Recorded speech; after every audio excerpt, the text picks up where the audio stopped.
Les enseignants auront peut-être un nouveau ministre dans quelques jours ou quelques heures, mais le message restera le même. Ils ne veulent pas du choc des savoirs et des groupes de niveau lancés par le titulaire précédent. Ils étaient aujourd'hui en grève pour le réaffirmer. Pas classe non plus la direction départementale de l'éducation nationale qui pourrait fermer une classe à Gresse-en-Vercors, 2-1 égale 1. Un risque de classe unique avec 24 élèves qui ira de la petite section de maternelle au CM2.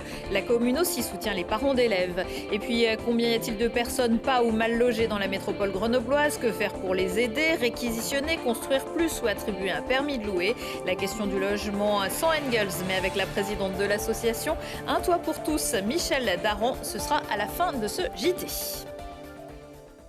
Bonsoir à tous, bienvenue dans ce JT du mardi 6 février 2024, du lundi au vendredi à partir de 18h, l'essentiel de l'actualité du Grand Grenoble.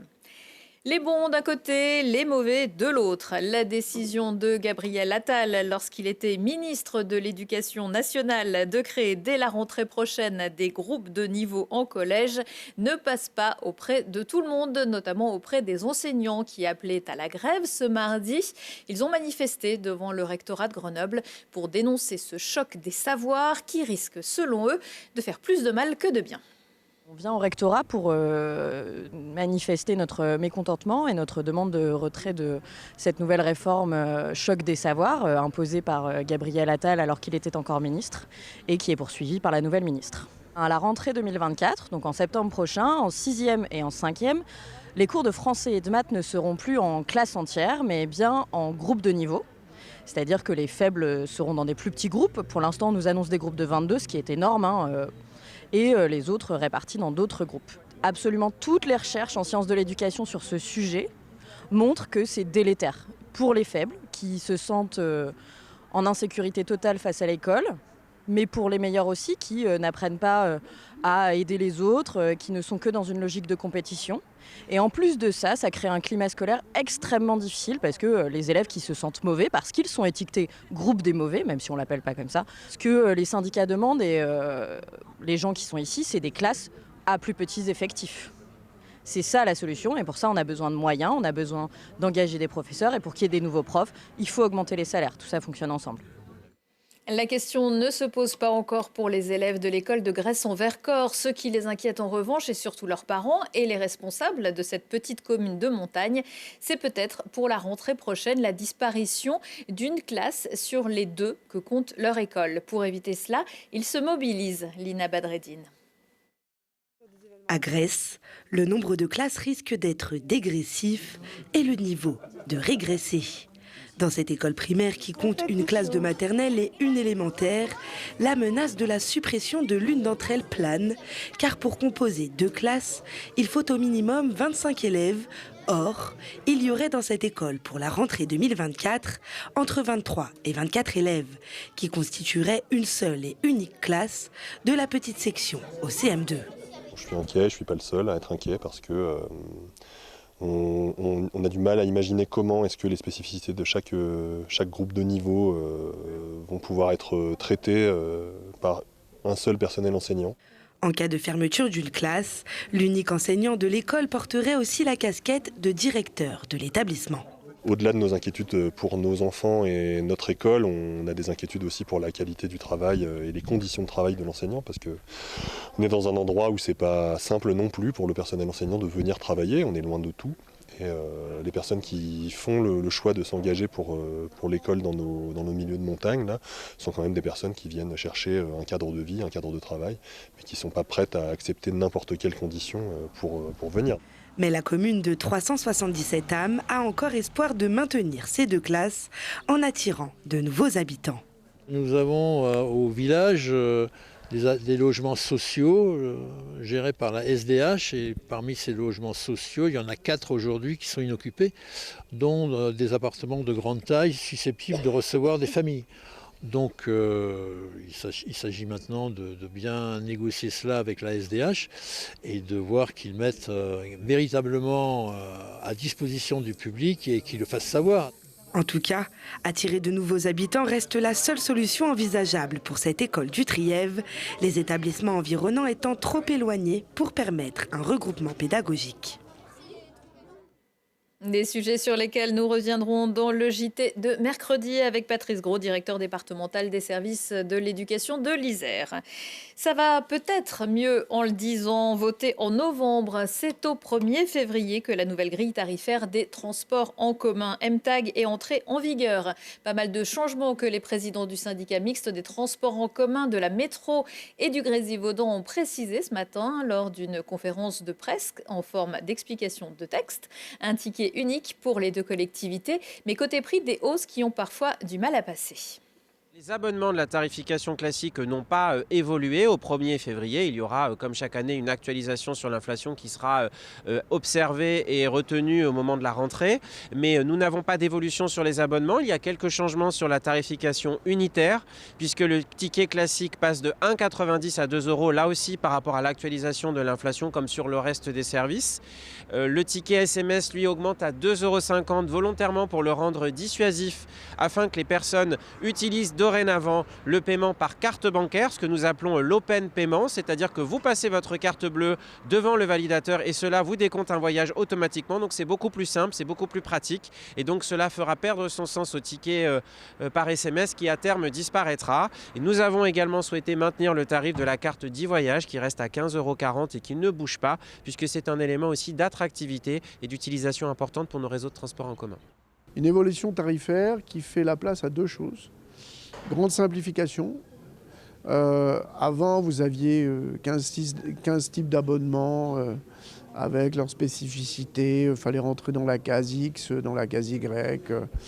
Et aujourd'hui, on a accentué la tarification solidaire. La dernière tranche qui était éligible à la tarification solidaire, c'était 755 € de quotient familial. Nous sommes aujourd'hui à 900. C'est-à-dire qu'on atteint la classe moyenne, un SMIC, 1,2 SMIC, à peu près 1,3 SMIC. La tarification solidaire concernera désormais 130 000 personnes. Hors tarification solidaire, ce sont les 18 à 24 ans non étudiants qui voient leur abonnement le plus augmenter de 16,70 € à 66,40 € par mois. Peut-être encore bientôt une nouvelle carte dans votre portefeuille. Grenoble s'oriente vers la mise en place d'une sécurité sociale alimentaire. Le principe a été voté lundi en conseil municipal sur le modèle de ce qui se fait déjà à Lyon ou Bordeaux. Une caisse de cotisation serait alimentée par des subventions publiques, des fonds privés et les Grenoblois intéressés qui recevraient ensuite une somme forfaitaire à dépenser auprès de professionnels conventionnés. Vente directe, marché de producteurs, voire restauration. La ville va mobiliser 1,4 million d'euros sur ce projet qu'elle espère aboutir pour l'automne. Encore un sujet choc dans ce JT. Après le choc des savoirs, Gabriel Attal, Premier ministre, a parlé dans son discours de politique générale devant l'Assemblée nationale d'un choc d'offres dans le secteur du logement. La crise du logement ou des logements très sociaux, on va en parler avec vous. Michel Daron, bonsoir. Bonsoir. Vous êtes la présidente de l'association Un Toit pour tous. Avant une petite explication, il faut distinguer hébergement et logement. Quelles sont les différences ? Oui, bien sûr, il faut distinguer hébergement et logement au sens où le logement, c'est effectivement un logement dans lequel vous êtes locataire en titre. Vous avez un bail, voilà, du logement privé, du logement social. Alors que dans l'hébergement, c'est un logement dans lequel vous êtes résident. C'est-à-dire que vous n'êtes pas directement locataire. Vous êtes hébergé par une structure, une association publique ou privée. Et puis, en dessous de l'hébergement, il y a l'hébergement très dégradé, les gens qui ont des nuits d'hôtel, les gens qui sont aussi à la rue. Et donc, vous avez là toute une chaîne qui va de la rue jusqu'au logement. Et cette chaîne est très embouteillée. Et les gens à la rue ont beaucoup de mal à monter dans le train du logement et de l'abri, d'avoir un toit sur la tête. Alors, est-ce que l'on sait combien de personnes dorment dans la rue, dans la métropole ? Ah, c'est le grand chiffre. Écoutez, c'est très difficile à comptabiliser de façon exacte et puis ça évolue de jour en jour. Mais disons que récemment, Réseau Éducation sans frontières a fait le comptage de 400 personnes à la rue. Donc, ce sont des personnes qui ont n'ont pas de solution de logement provisoire et encore moins définitive. Et vous avez aussi, par exemple, 9 écoles qui sont occupées par des familles qui n'ont aucune autre solution de logement. C'est vrai que des collectifs citoyens se mobilisent, mais on ne peut pas. Enfin, il faut une réponse qui soit beaucoup plus institutionnelle que la seule solidarité citoyenne. C'est l'État qui doit s'occuper de cet hébergement d'urgence, la préfecture qui ouvre des places, il y en a combien ?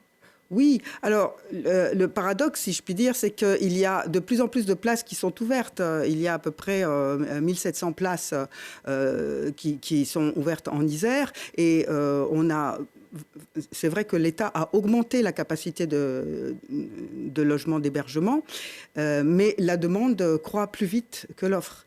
Et le problème, c'est que l'offre de logement social, parce qu'après l'hébergement, en général, il y a le logement social, enfin quand tout se passe bien, mais malheureusement, c'est un petit peu enrayé, l'offre de logement social, elle aussi, diminue beaucoup. Alors, il y avait eu un comptage lors de la Nuit de la Solidarité, c'était en 2019, mais depuis, on n'a pas vraiment de chiffres récents. On sait simplement que par un certain nombre d'événements, les chiffres ont beaucoup augmenté. Voilà, les chiffres ont beaucoup augmenté. Les comptages, eh bien, si vous voulez, il faudrait pouvoir répéter cette opération qui avait été lancée par la métropole et les communes, mais nous étions à la manœuvre, un toit pour tous. Nous avions organisé cette nuit de la solidarité. Plusieurs villes en France avaient fait la même chose. Malheureusement, le Covid est passé par là et ça a un petit peu cassé cette dynamique, mais sans doute ça serait une bonne idée de pouvoir recommencer parce que peut-être pas tous les ans, mais à date régulière, compter les plus défavorisés qui sont à la rue. Alors vous l'avez dit, l'hébergement est saturé, le logement aussi. Pourtant, il y a des logements vacants dans la métropole. Est-ce que l'on peut établir un chiffre ? Oui, il y a des logements vacants, on en a parlé récemment encore dans la métropole, certes. Les logements vacants, c'est un réservoir. C'est un réservoir. Alors, on ne va pas rentrer sur le débat très technique de qu'est-ce qui est vacant, parce que un logement qui est réputé vacant au niveau des impôts, après, lorsqu'on va voir de plus près, voilà. Et ensuite, il faut que ce logement puisse être remis dans le circuit du logement social, c'est-à-dire en général réhabilité. Et c'est ce que nous faisons à Un Toit pour tous. Nous récupérons des logements, vacants, des logements qu'on veut bien nous confier ou bien qui sont... des propriétaires privés peuvent vous appeler et voilà, vous dire... Exactement. Nous avons 2 filières pour produire du logement très social en direction des personnes les plus défavorisées. Nous avons une coopérative qui achète des logements, qui les réhabilite dans toute la métropole, dans le Voironnais et un peu dans le Grésivaudan aussi. Donc nous faisons, une fois qu'on a réhabilité ces logements avec des subventions, bien sûr, nous les remettons dans le circuit du logement très social. Et puis nous avons une autre filière qui est celle des propriétaires solidaires. Ce sont des gens comme vous et moi, si nous étions propriétaires et que nous n'ayons pas besoin d'un logement, nous pouvons le confier à notre agence, qui est une agence à vocation sociale, agence immobilière à vocation sociale. La différence avec une agence normale, si je puis dire, c'est que les ménages qui sont dans les logements confiés sont des ménages suivis, des familles suivies par nos travailleurs sociaux et que les loyers sont garantis. La ville de Grenoble a validé lundi en conseil municipal la mise en place d'un permis de louer pour lutter contre l'habitat indigne. Et ça concernerait un peu plus de 1800 appartements dans le parc privé. Qu'est-ce que vous en pensez ? Oui, je crois que la majorité, enfin ça a été une mesure, une proposition qui a été accueillie favorablement par de nombreux groupes politiques, on va dire. Mais le permis de louer, ça fait partie de la panoplie des outils qui sont à disposition pour inciter les propriétaires à remettre en état leur logement.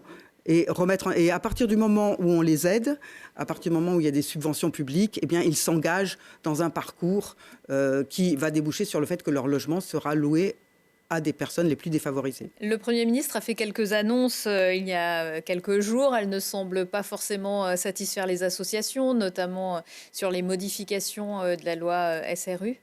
Oui, alors lors de la journée de la Fondation Abbé Pierre, son directeur général, Christophe Robert, a rappelé que la dernière apparition publique de l'abbé Pierre, c'était peu de temps avant sa disparition, lorsqu'il est intervenu à l'Assemblée nationale en 2006, je crois, pour interpeller les députés sur le fait qu'il ne fallait pas toucher à la loi SRU. C'est-à-dire qu'il ne fallait pas qu'on considère que la loi SRU, c'est de dire dans les communes, il faut 25%, dans les grosses communes, bien sûr, les grosses communes. De plus de 5 000 habitants, je crois. 20 000. Il faut un quart des logements qui sont construits doivent être des logements sociaux. Et la tentation est de sortir du cadre strict des logements sociaux et de dire, pourvu qu'on construise, donc on va prendre des logements qui ne sont pas très sociaux et on va les rentrer dans le quota des 25%. Créant une catégorie de personnes transitoires. Voilà, c'est l'idée qu'il faut loger les classes moyennes aussi, mais c'est oublier que le logement social peut loger les 80% des Français ont droit au logement social. Donc les plus défavorisés seront forcément pénalisés parce que les communes auront tendance à construire du logement intermédiaire, comme on dit, vu que ça rentrera dans le quota SRU. Et de ce fait, proportionnellement, ça fera baisser le nombre de logements sociaux. Voilà, pour les plus défavorisés, pour ceux qui n'ont vraiment pas d'argent. Merci beaucoup, Michèle Darouan. Je rappelle que vous êtes la présidente d'Un Toit pour tous. Quelques idées de sortie dans l'agenda du cinéma avec une séance spéciale mercredi soir au Méliès à Grenoble qui pourrait vous intéresser, Michèle Darouan. Ici, Brazza, c'est Chronique d'un terrain vague, un documentaire d'Antoine Boulet qui sera d'ailleurs présent lors de la projection. À Bordeaux, il a suivi au long cours l'urbanisation d'une friche industrielle. 53 hectares à bâtir pour un vaste projet immobilier dans l'air du temps. Chronique d'un terrain vague en transformation. Le film scrute l'annonce d'un nouvel art de vivre dans la réalité brute du terrain. Retour de l'actu dans 1 heure et en replay sur télégrenoble.net. On se quitte en musique avec le duo Fort en concert à l'Odyssée des Bains mercredi soir. Fanny Azzurro et Adélaïde Ferrière revisitent les grands classiques du répertoire à 2 pianos avec un autre clavier, celui du marimba. Excellente soirée à tous.